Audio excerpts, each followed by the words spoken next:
तर महायुतीचा आगामी महापालिका निवडणुकीसाठीचा फॉर्म्युला ठरलाय अशी माहिती एका भाजपच्या वरिष्ठ नेत्यानं दिली आहे। मुंबई, ठाणे, कल्याण, डोंबिवली तसंच नाशिक आणि नागपुरात भाजप आणि शिवसेना एकत्र लढेल।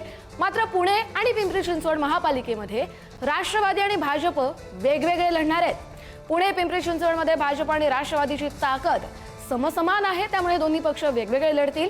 कार्यकर्त्यांना संधी मिळावी आणि बंडखोरी होऊ नये यासाठी भाजप आणि राष्ट्रवादीने वेगळी रणनीती देखील आखली आहे। नवी मुंबई संदर्भात अजूनही निर्णय झालेला नाहीये, मात्र भाजप शिवसेना एकत्र येण्यासंदर्भात हालचाली सुरू आहेत।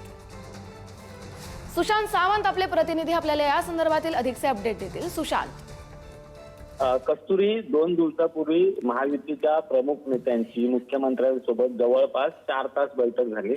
10 वाजताची बैठक सुरू होती, ती मध्यरात्रीपर्यंत चालली आणि जी आपल्याला विश्वसनीय सूत्रांकडून म्हणजे भाजपच्या एका वरिष्ठ नेत्याकडून जी माहिती मिळते त्यानुसार भाजपचा आगामी निवडणुका लढण्याचा फॉर्म्युला जो आहे तो आता निश्चित झालाय आणि याचीच माहिती अमित शहाना देण्यात आली। यामध्ये जर आपण बघितलं असेल तर मुंबई, ठाणे, कल्याण, डोंबिवली, नाशिक आणि नागपुरात भाजप आणि शिंदेची शिवसेना एकत्र लढणार। त्याचं प्रमुख कारण हेच आहे की कुठेही दगाफटका होऊ नये, बंडखोरी होऊ नये आणि विरोधकांना त्याची संधी मिळू नये।